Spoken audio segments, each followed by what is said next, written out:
for example, if you look underneath develop capacity, you'll see empower. So we call that a process. And aligned with each principle are core practices.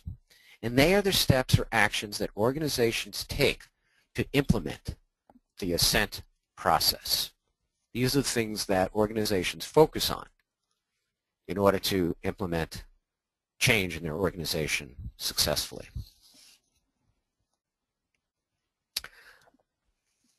So I want to give you a quick take on how to make this work.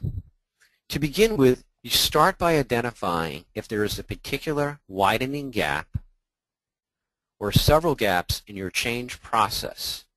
And once you identify those gaps or gap, you can focus on closing those specific performance gap or gaps by selecting the principles that counter it and then implementing the right process, followed by focusing on one or more of the associated practices.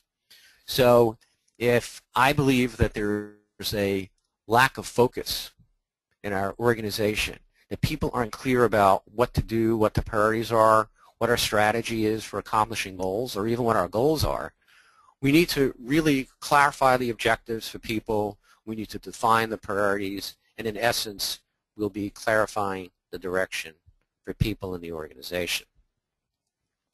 So, for example, we just worked with a software company that acquired 2 of its former competitors, and the competition among the three organizations over the years had been fierce.